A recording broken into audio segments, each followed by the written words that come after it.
Hej, mit navn er Frederik Larsen, og ved siden af mig sidder Frederik Ørsted Thomsen. Vi har omkring flyselskaber og omkring deres vækst. Nu vil jeg tage et skridt ad gangen og vise, hvordan vi er kommet søgt på vores kilder. Det første jeg gør her, det er, at vi går ind på Safari. Så er jeg gået op i Google her, og så har jeg skrevet Scandinavian Airlines og så vækst. Så tager jeg nummer 2, der hedder God Vækst, SAS Scandinavian Airlines Danmark AS, My New Desk. Ja, det vi så kan se her på hjemmesiden, det er, at der er sket noget vækst i forbindelse med de seneste par år. Men vi er samtidig lidt kritiske over for artiklen, der man kan se, at det er skrevet på sådan en blog, men vi tænker, at den er reel nok, på grund af, at der lige dagen før havde været at der havde været en masse pressekonference omkring SAS og sådan noget, så vi tror egentlig, at selv det, der bliver skrevet i artiklen, det er reelt nok med de rigtige tal og sådan noget. Ja. Så har vi søgt på et andet flyselskab, og der har vi igen gået ind på Safari først. Så har vi skrevet Norwegian Vækst, og så vil vi gerne prøve at finde noget omkring deres vækst. Så har vi taget den første her, hvor der står Norwegian Vækst på 30% i september. Og det er fra Berlingske Business. Det er en meget troværdig avis i København. Yes, jamen, så er vi kommet ind på siden her fra Berlingske Business. Og som jeg sagde før, det er en meget troværdig avis.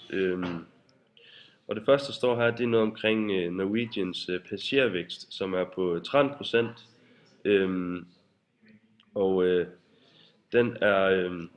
Den er steget med omkring 300.000, som vi kan se her. Så er der noget med omkring deres kapacitet, som steg med 33% i september måned i forhold til sidste år. Så har vi det sidste her, og vi er igen gået ind på Safari. Nu vil vi gerne have noget omkring Ryanair, og der har vi skrevet op i søgefeltet her, Ryanair vækst.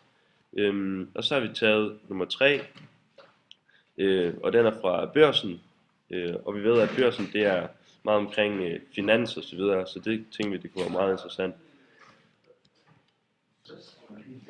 Ja, men så har vi fundet artiklen her, som handler om de to lavprisselskaber, EasyJet og Ryanair inde på børsen. Og man ved jo, at når det gælder finanser og sådan noget, så er børsen det rigtige sted at lede.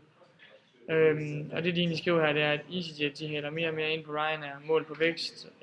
Og det der står der, at de har haft 3 gange så stor vækst i forhold til Ryanair i maj måned 2012.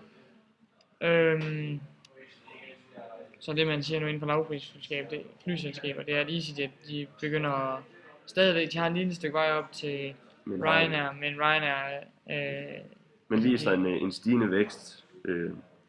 Ja.